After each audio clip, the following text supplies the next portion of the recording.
Assalamualaikum warahmatullahi wabarakatuh. Perkenalkan, saya Raffi Hidayat dari kelas TPPL 2B. Pada kesempatan kali ini, saya akan mencoba mempraktikkan mengenai filtrasi air secara sederhana. Berikut merupakan bahan-bahan dan alat yang akan digunakan. Ada kasa, kapas, batu kerikil, arang, botol, pasir, serabut kelapa, spons halus dan kasar. Proses pembersihan bahan-bahan yang akan digunakan.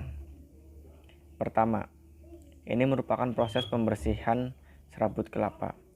Serabut kelapa dibersihkan bertujuan supaya warna dan menghilangkan kotoran yang ada di serabut kelapa.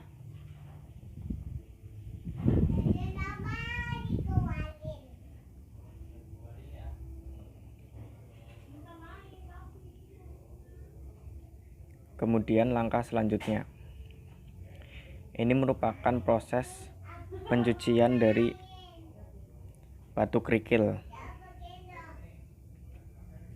Kemudian ini merupakan proses pencucian pasir.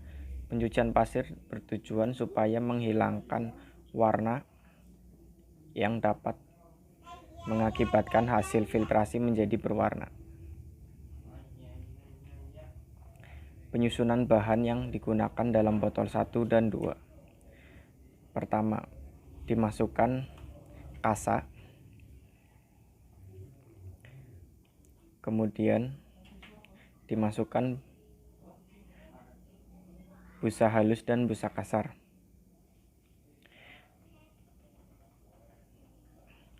Penyusunan bahan-bahan ini disusun dengan sedemikian rupa. Kemudian penambahan arang.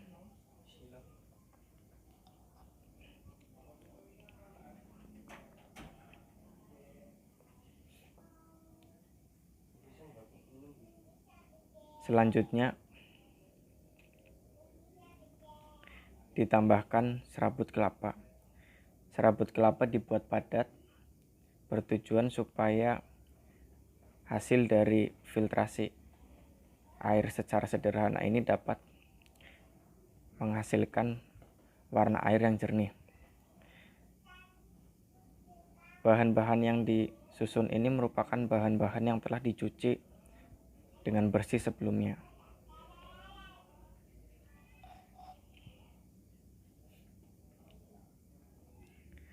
Kemudian di atas serabut kelapa ditambahkan kapas.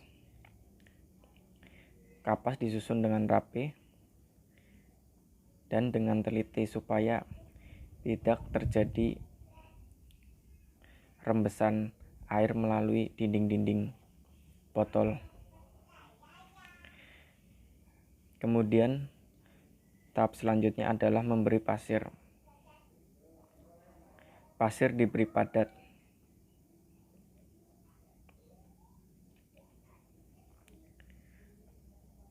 Langkah selanjutnya adalah diberi batu kerikil.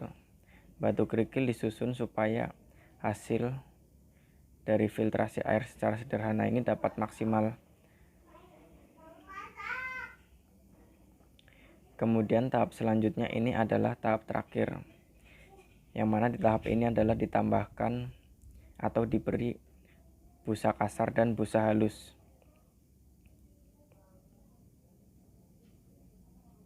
Dapat kita lihat di bawah sini, susunan terbawah adalah kasa. Kemudian ada spons kasar, spons lembut yang berwarna kuning, dan di atasnya lagi diberi kasa. Baru setelah itu kemudian ditambahkan arang. Di atas arang ditambahkan serabut kelapa. Kemudian di atas serabut kelapa ini diberi kapas. Baru kemudian atasnya lagi ada pasir, kerikil, dan spons kasar disusul dengan spons lembut. Selanjutnya adalah ini proses penyusunan alat penyaringan air secara sederhana yang tanpa menggunakan arang aktif. Kasa terlebih dahulu disusun di bagian paling bawah, kemudian disusul dengan busa kasar dan busa halus. Selanjutnya diberi kertas saring, kemudian disusun serabut kelapa di atasnya. Serabut kelapa dibuat padat dan rapat dengan tujuan supaya hasil akhir dari proses penyaringan air secara sederhana ini dapat maksimal. Proses penaruhan kapas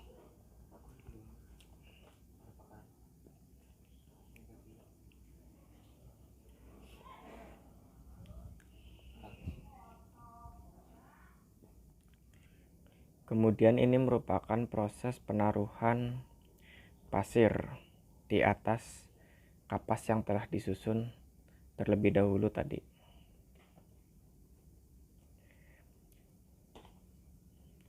Pasir disusun sedemikian rupa dan padat supaya hasil dari filtrasi air secara sederhana ini dapat maksimal.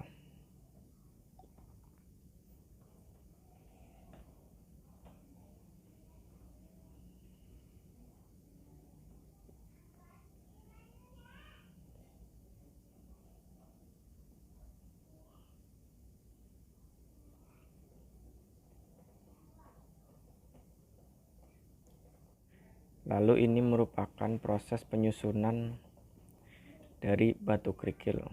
Kemudian yang terakhir adalah proses pemasangan spons halus dan spons kasar. Dapat kita lihat susunannya. Dari yang terbawah ini adalah kasa, kemudian ada spons halus dan spons kasar, kemudian di atasnya lagi ada serabut kelapa, dan di atasnya diberi kapas. Baru setelah itu pasir, kerikil halus, dan yang paling atas adalah busa kasar dan busa halus.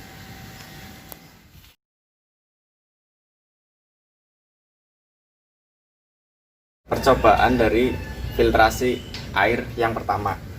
Di sini saya menggunakan air sungai dan ini adalah wadah pertamanya.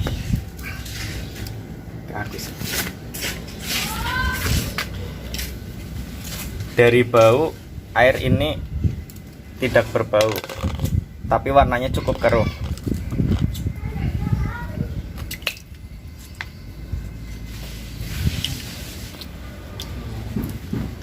Filtrasi yang pertama.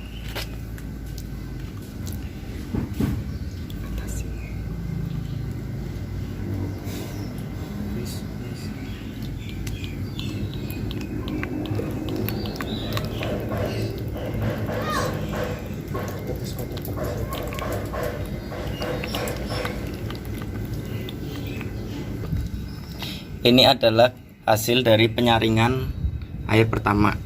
Dapat kita lihat hasil dari penyaringan pertama masih berwarna kekuningan, dan ini masih cukup berbau seperti sungai. Kemudian ini adalah filtrasi untuk yang kedua.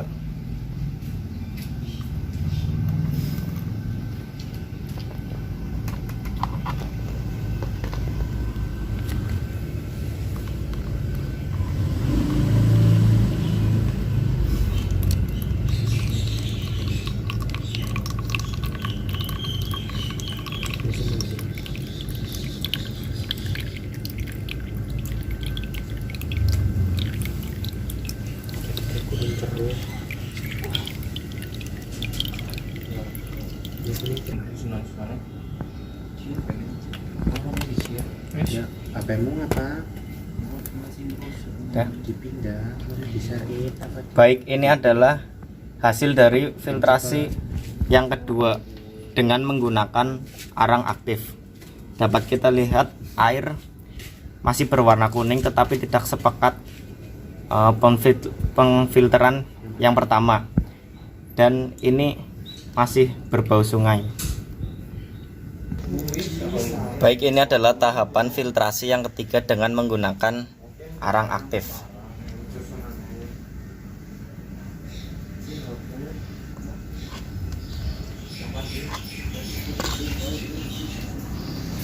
tanpa besi semuanya gede. Ini sebenarnya semua ada berapa? Ini belum bos.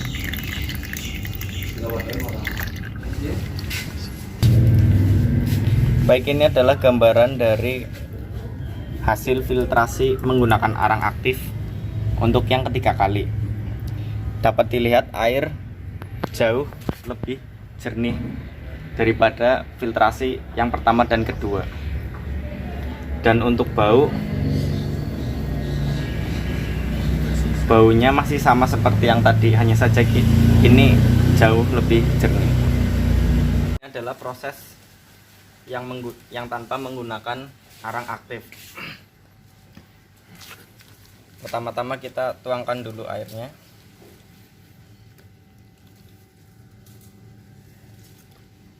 Kemudian kita cium baunya, tidak berbau. Baru setelah itu kita lakukan filtrasi.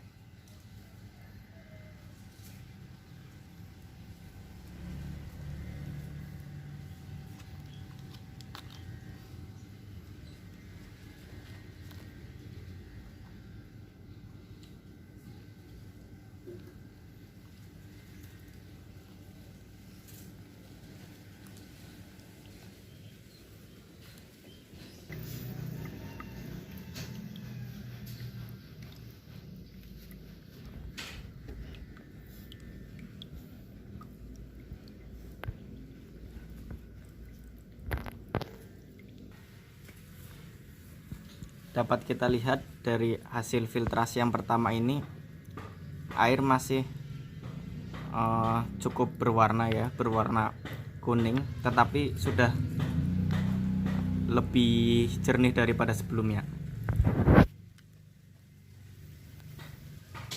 Dan untuk bau, air ini tidak berbau. Tahap filtrasi yang kedua.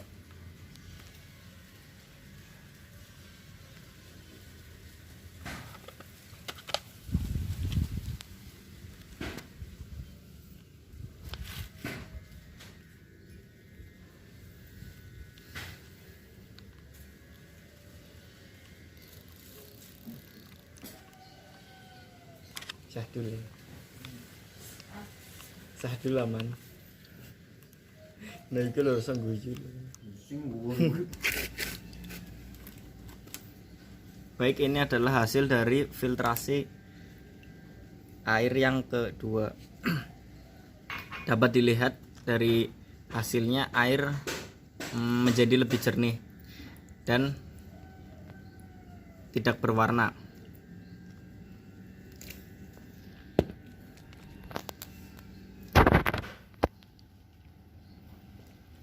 Kemudian dari baunya, air ini juga tidak berbau. Kita lanjutkan ke filtrasi tahap yang ketiga.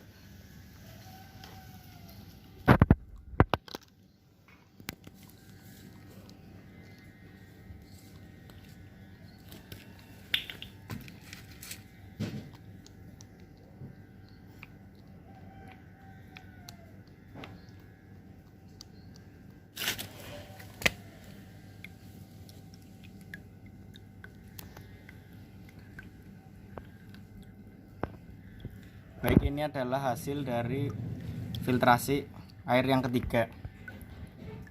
Dari warnanya ini lebih jernih daripada yang sebelumnya, meskipun masih agak berwarna kuning. Dan untuk aromanya ini juga tidak berbau. Dan hasil dari filtrasi dengan menggunakan dua alat. Yang ini adalah dengan menggunakan karbon aktif, dan ini tidak menggunakan karbon aktif. Kesimpulannya adalah menggunakan karbon aktif atau arang karbon aktif menghasilkan air filtrasi yang sedikit lebih jernih dibandingkan yang tanpa menggunakan karbon aktif. Demikian praktek pengendalian pencemaran air. Kurang lebihnya mohon maaf. Wassalamualaikum warahmatullahi wabarakatuh.